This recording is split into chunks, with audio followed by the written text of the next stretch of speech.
Olá novamente, nós estamos na nossa terceira aula de revisão. Para você que está me assistindo agora, um bom dia, boa tarde, boa noite, boa madrugada. Se você está aqui é porque você tem um interesse realmente de fazer algo bom na parte de aprendizagem. E nós vamos falar sobre a terceira teoria, que é a teoria da aprendizagem significativa do americano David Ausubel. Essa teoria nasceu de um descontentamento. Ausubel foi muito ruim na escola, vamos dizer assim. Ele não se dava bem com a psicologia e com a pedagogia da escola americana no qual ele estudou, né? E aí, desse fracasso de compreender os eventos mentais, de generalização e significação em culturas diferentes, porque as escolas americanas, você tem na mesma escola pessoas de culturas totalmente díspares, né? Uma grande desigualdade também social, né? E aí foi um avanço na elaboração dos campos de investigação inicial, mas atualmente tem ficado mais restrita a investigação de termos, né? Dessa forma, desenvolveu-se um referencial, né? Dentro da psicologia, conhecida como construtivismo, no qual compreende o que as pessoas ou grupos constroem, né? Ideias e como funcionam. Então, para Ausubel, ele se ancorou dentro desse corpo. Nós falamos, Piaget já trabalhava com isso, né? Ele foi o pai dessa corrente. Não se aprende simplesmente por racionalismo, quer dizer que as coisas são totalmente abstratas. E também não se aprende porque é simplesmente tudo empírico, tudo eu tenho que pegar, né? Mas o conhecimento ele funciona na interação e é uma construção.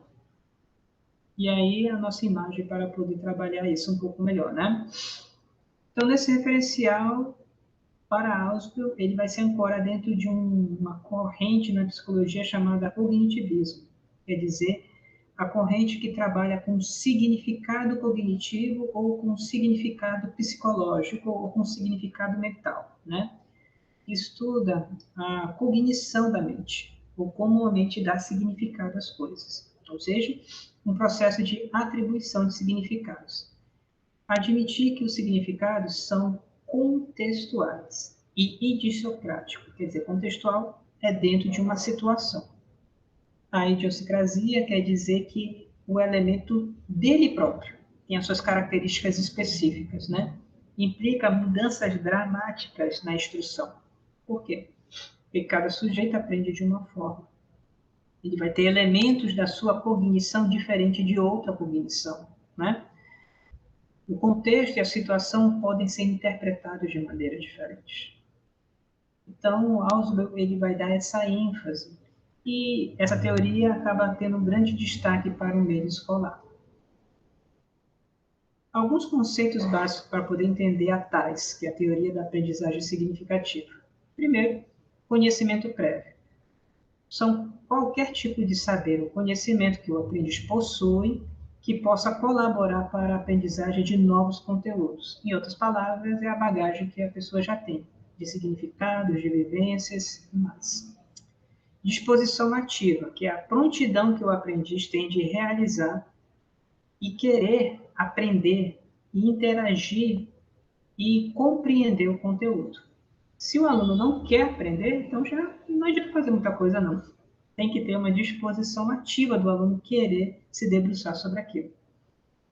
A estrutura cognitiva, que seria o conteúdo total das ideias de um certo indivíduo, de uma certa organização. Na faixa etária, a gente espera um tipo de estrutura cognitiva. E um aluno dessa sala tem um tipo de estrutura cognitiva semelhante da sala, que são os outros alunos, que vai ser esse total de ideias e significações que ele tem para essa faixa etária, para aquele grupo social e assim por diante. A pedagogia, que seria a ciência que orienta aquela educação, e a didática, que é a ciência que vai integrar o conteúdo a ser ensinado com os procedimentos de ensino. Esse é o David Ausubel, ele é já velhinho, ele faleceu já faz um tempo. Aqui eu coloquei que a aprendizagem significativa foi elaborada por ele, David Ausubel, um conhecido psicólogo americano. Ele recebeu diversas contribuições de outros cientistas, como Novak e Gowen. A gente vai dar uma olhada rápida nas contribuições deles. A teoria dele foi elaborada para instrução escolar, especificamente a instrução escolar, né? Diferente de Vygotsky, que, por exemplo, trabalhava com crianças deficientes, não, ele trabalhava com crianças escolares, né? Que ambos os grupos. Para ele, a aprendizagem significativa é a aprendizagem com significado.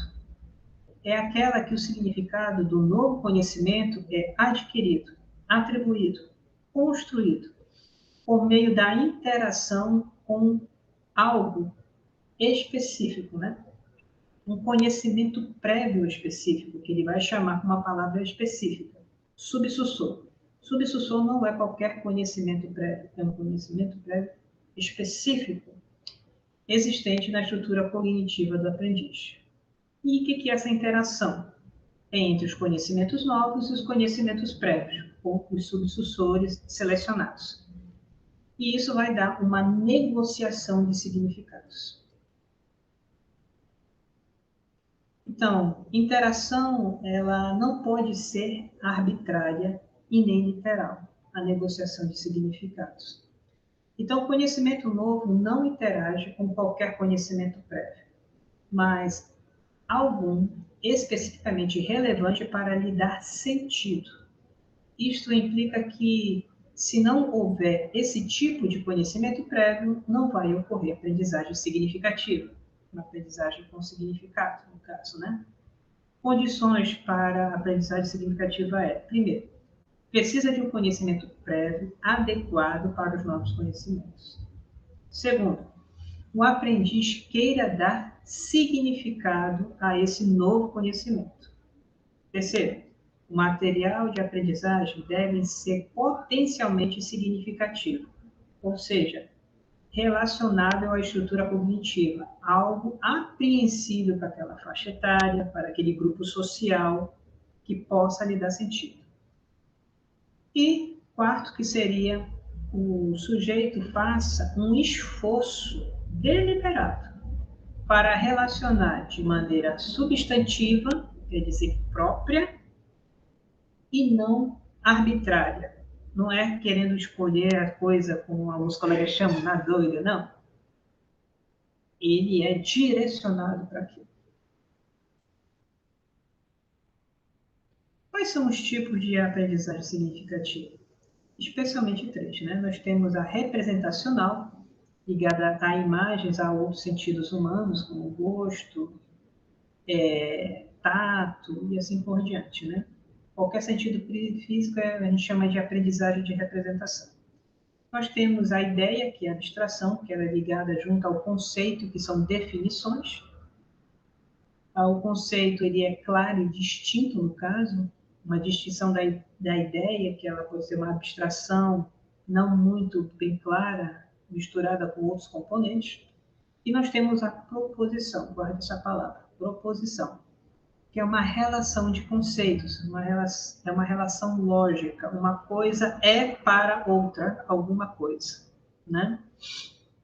Então, você tem aprendizagem representacional, aprendizagem conceitual e proposicional. Na educação infantil, nós trabalhamos muito com a representacional e ideal.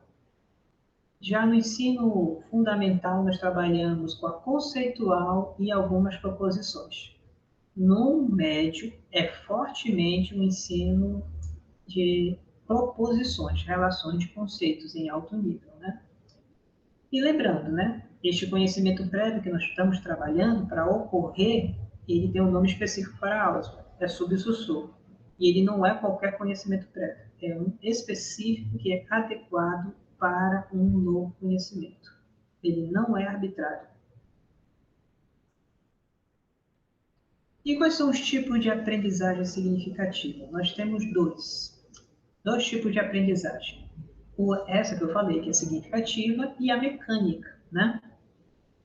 Quando o armazenamento ou a internalização incorpora a estrutura cognitiva, ocorre de maneira literal, arbitrária e sem significado ou muito significado, a gente chama de aprendizagem mecânica, AM, né? Ou também aprendizagem automática, eu chamo, né?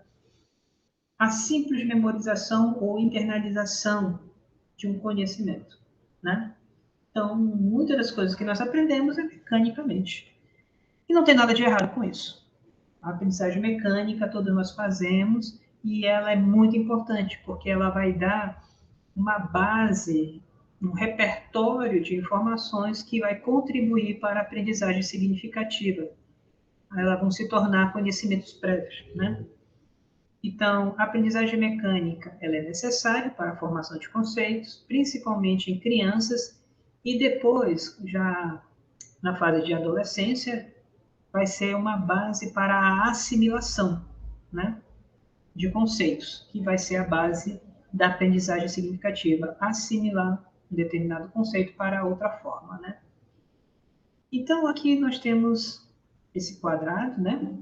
O preto seria a aprendizagem mecânica e o cinza seria, o cinza claro, a aprendizagem significativa. No nosso ensino diário, muitas das vezes está aqui nesse cinza mais escuro. Por quê? Porque tem coisas que nós trabalhamos de maneira mecânica mesmo. Talvez você nunca ouviu falar dessa teoria, é a primeira vez que você está ouvindo.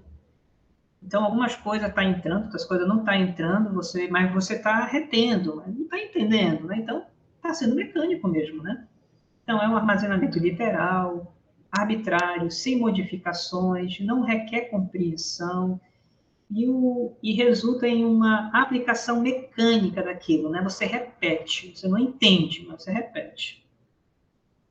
E o outro lado seria a aprendizagem significativa, né? Aqui, de maneira exagerada, seria uma incorporação substantiva da coisa, não arbitrária, com significado, implica compreensão, se transfere para outros tipos de problema, existe uma capacidade de explicar porque se entende, de descrever e enfrentar novas situações. Então, de um lado aqui, você está vendo um polar, um exagero de aprendizagem significativa, e do outro, um outro polar, seria um exagero de aprendizagem mecânica. Enquanto na mecânica, você só consegue repetir, não é compreensível, ele na verdade, ele é literal, e no outro lado, ele é transferível, explicável e dá para se enfrentar novas situações. Dá para perceber a antítese, né?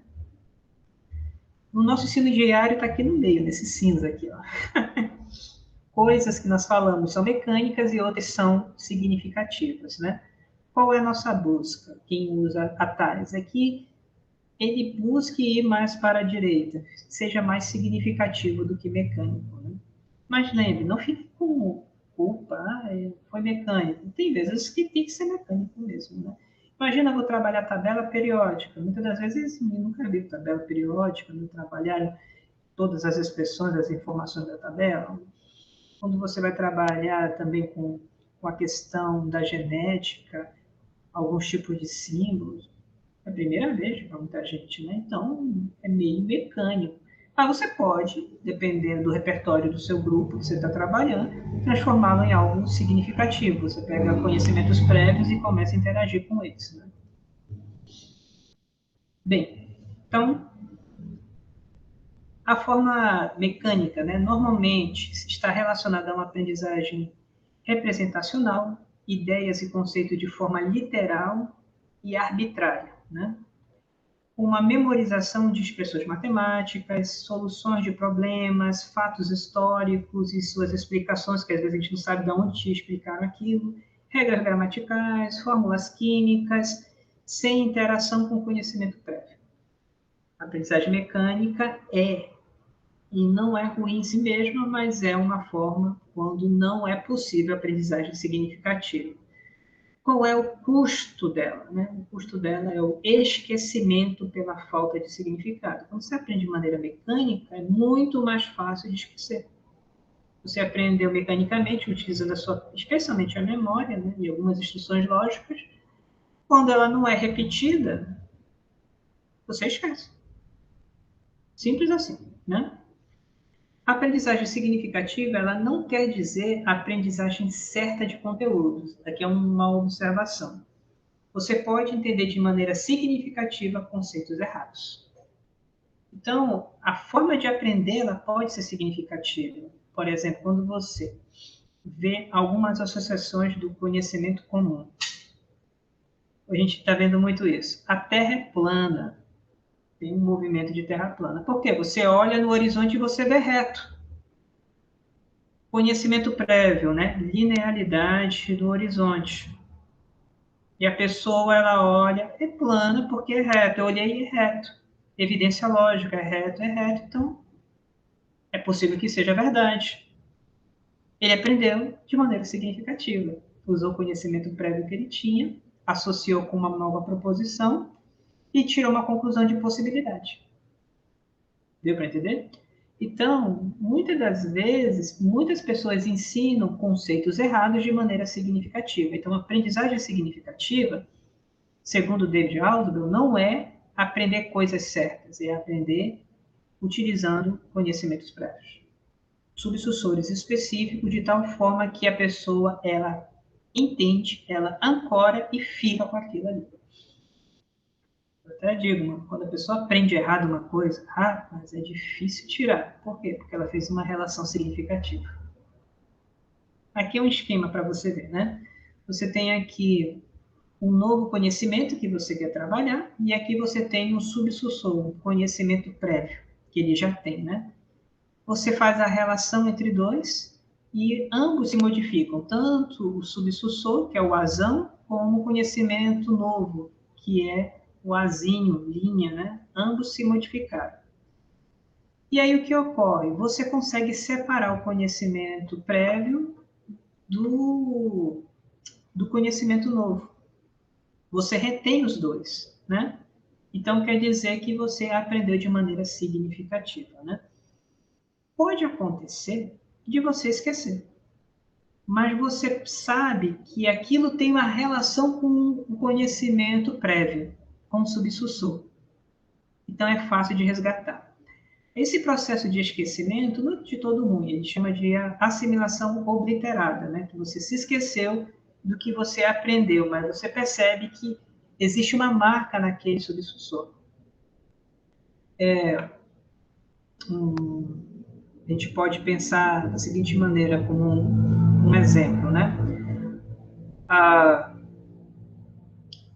Você fala algo e traz um exemplo para poder corroborar. E aí o que ocorre? Às vezes a pessoa se lembra do exemplo, mas não se lembra da situação mesmo que você queria ensinar. Mas ele pode garimpar o conhecimento prévio, que já foi modificado, que ele sabe, e recuperar aquele conhecimento. Eu até digo, isso é bom, porque o que acontece? A nossa mente, ela não foi feita para estar cheia de informação simplesmente, né? Não é importante, ela esquece. E aí, contudo, os conhecimentos prévios, os subsussores, eles têm o sinal daquela informação. Então, é fácil de recuperar. Então, para uma pessoa que já aprendeu e esqueceu, é mais fácil relembrar do que aprender do zero, quando ela faz relações significativas. Quando ela faz mecanicamente, não seria a mesma coisa. Então, a figura ilustra aqui o processo de aprendizagem significativa no processo material do novo, que interage com o subsussor e transforma ambos em um novo conhecimento mais inclusivo e mais amplo. Após a interação, ocorre um processo de retenção, no qual um novo conhecimento ancorado pode ser desassociado do subsussor e ocorre o esquecimento do novo, mas o subsussor modificado permanece. Isto é, o processo de obliteração. Desta forma, o conhecimento pode ser recuperado com facilidade, devido à interação de computar no subsussor enriquecido. Depende do estilo de cognição, para ele poder reaver essa informação, né? O esquecimento, como eu falei, é natural, né? É pela natureza seletiva do nosso cérebro que ele funciona.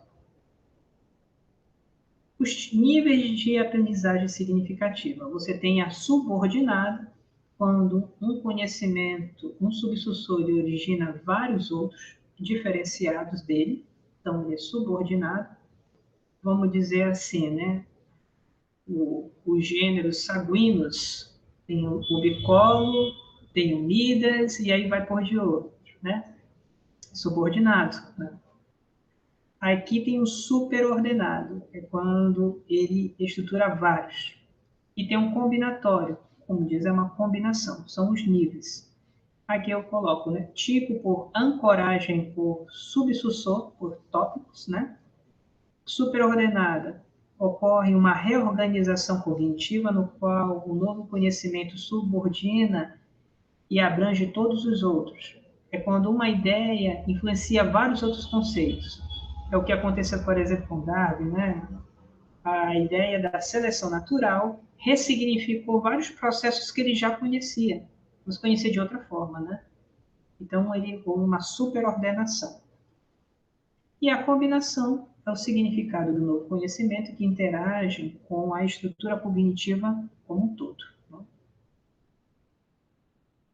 que a gente trabalha mais é a subordinada e a superordenada. Ele é altamente hierárquico, especialmente por ele fazer a superordenada e a ordenada. Né? Um conceito geral, ele vai se diferenciar. E aí começa a ter um conceito diferenciado A, um outro B. Mas ele se reconcilia por ter uma estrutura muito semelhante com o anterior. Né? Isso nós chamamos de diferenciação progressiva e reconciliação integradora. Eu sempre tenho um núcleo daquele tipo de matéria de assunto, que ele vai se diferenciando, mas mantém esse núcleo. As coisas só vão se diversificando, né? Então, o corpo de conteúdo instrucional possui uma estrutura lógica de conceitos dedutivos. O processo de diferenciação de um conceito mais geral para um conceito mais específico, formando uma proposição, que ela é chamada de diferenciação progressiva.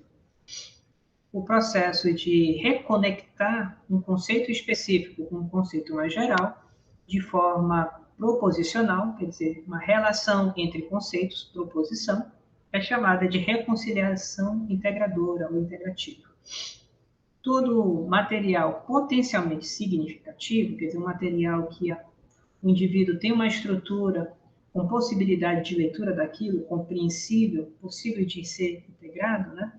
Deve estabelecer esta relação lógica, sem a qual não possibilitará uma aprendizagem significativa, superordenada ou combinatória.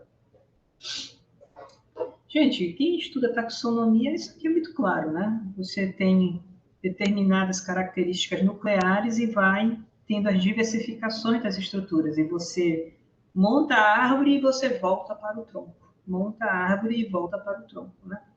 Nos livros didáticos usam muito isso. Por exemplo, tem livros que usam na primeira folha do capítulo ou na última folha como resumo, o famoso mapa conceitual, que eu vou falar depois, né?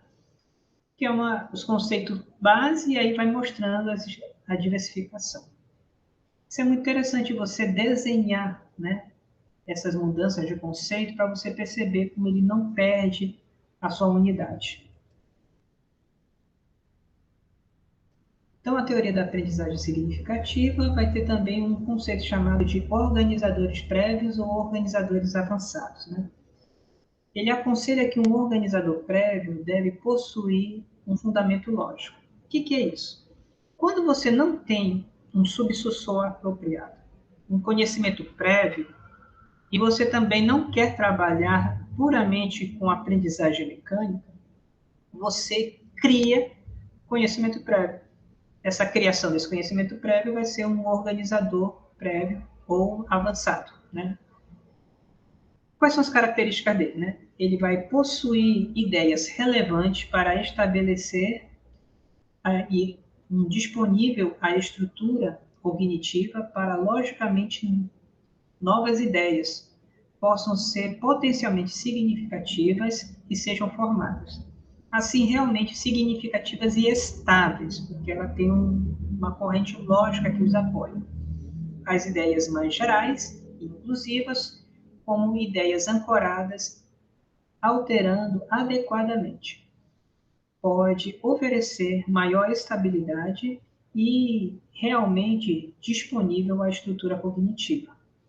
O fato do organizador tentar identificar o conteúdo relevante indica de modo explícita e a relevância do novo material. Então, o que vai acontecer?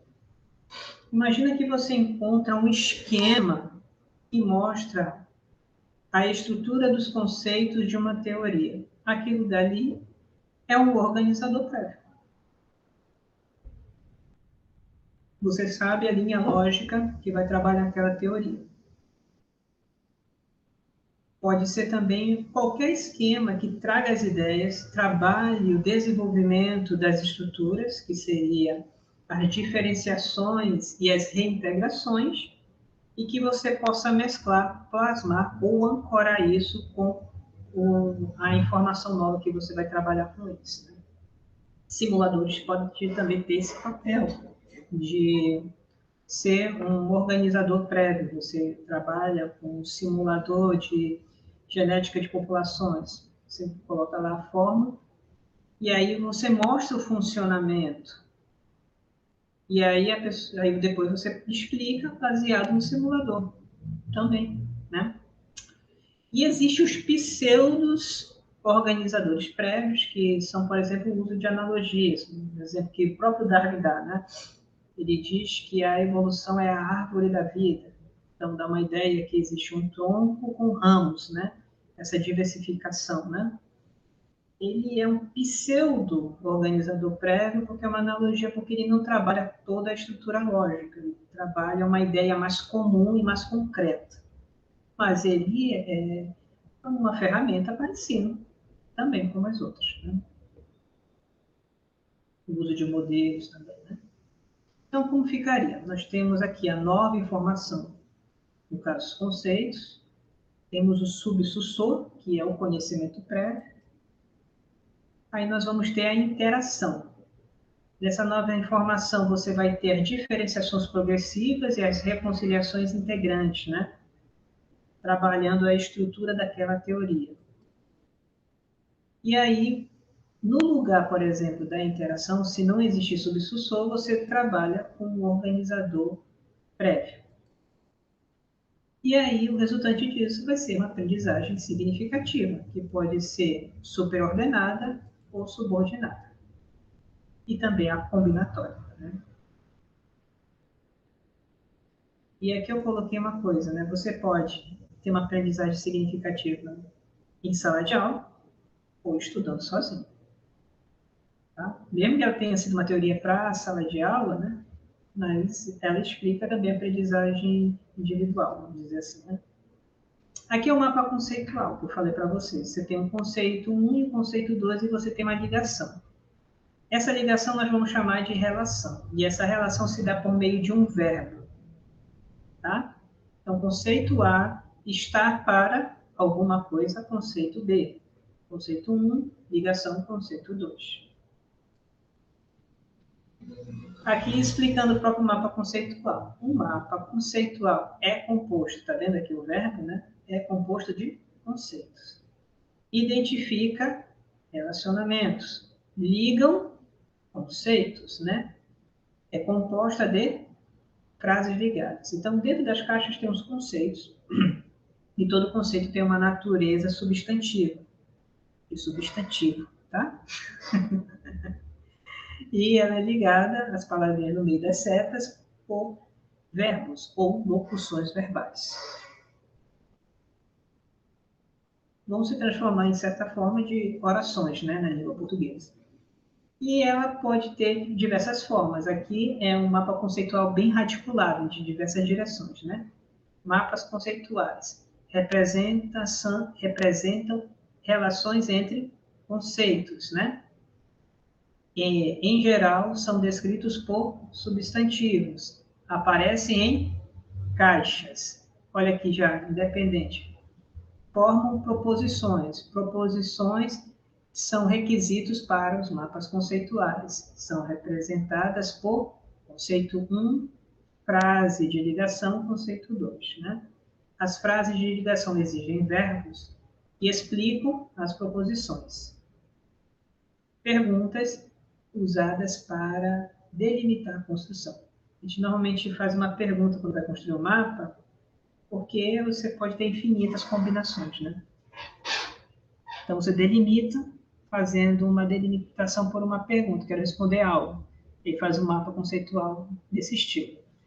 Quando não se tem a locução verbal, ou aqui a frase de ligação, como ele coloca, ele não é mais um mapa conceitual, ele é um mapa mental, onde ele só tem a seta, tá? Também é uma ótima ferramenta. Mas aí ele é pobre porque ele não diz qual é a relação. E aqui não diz, né? Aqui, por exemplo, rochas são minerais, estão vendo só?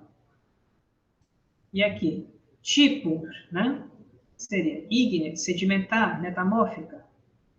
E aqui, exemplo, pedra cume, petróleo, mármore. Isso aqui, um mapa conceitual simples que representou a ideia de rochas. Conceitos. Uma outra é o V epistemológico de Gowen. O que eu não falei para vocês é que foi o professor Lola que criou a ideia dos mapas conceituais. O professor Gowen ele vai fazer um diagrama de análise de teorias. No ensino médio é fundamental isso, né? Para ele, por exemplo, você vai ter aqui o V. No meio tem a pergunta ou o problema, né? Na ponta do V vai ter aqui o evento que você está estudando. No campo esquerdo vai ter a área conceitual, no campo direito a área metodológica. E você aprende a pensar o que é conceito e o que é a prática. Lembre-se que nós já estamos estudando. Nós temos conteúdos conceituais, conteúdos procedimentais e atitudinais, né? Os procedimentais e os atitudinais muitas das vezes estão presentes aqui no campo metodológico. Os conceituais aqui no campo conceitual. Qual seria a filosofia, a teoria, o princípio, a hipótese, qual é o sistema conceitual usado, quais são os conceitos que estão sendo relacionados, né? Aqui o fenômeno e aqui o tipo de registro, o tipo de informação, a transformação metodológica, uma tabela, é um gráfico, é uma descrição, né? O juízo de conhecimento, que seria a proposição propriamente dita, e o juízo de valor, para que isso é importante. Então, ficaria assim, você responde primeiro, qual é o problema? Ou a questão, né? Qual é o evento, né? Daqui vem para cá. O evento ou a estrutura que eu estou trabalhando. Aí você vem para o conceitual, qual é a filosofia ou a crença que você está apoiando. Uma coisa que eu devo falar logo de início. O pessoal fala, ciência não tem nada a ver com filosofia. Filosofia ou crença que a gente coloca é a proposição que nós acreditamos. Por quê? Porque não existe nenhuma proposição verdadeira que não seja fundamentada numa crença. Todos nós acreditamos em alguma coisa e necessariamente não conseguimos provar exaustivamente.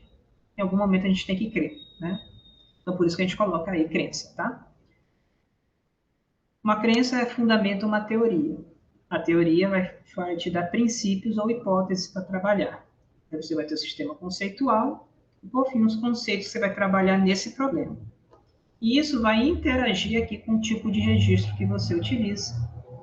O tipo de processo, está vendo que aqui foi para baixo e aqui está sendo de baixo para cima. O tipo de transformação, o tipo de juízo, que é o resultado, e o juízo de valor, que seria a importância daquele tipo de conteúdo, aquele tipo de resultado. Aqui é como aparece nos livros, né? Questão de foco, interação entre domínio conceitual e domínio metodológico do evento.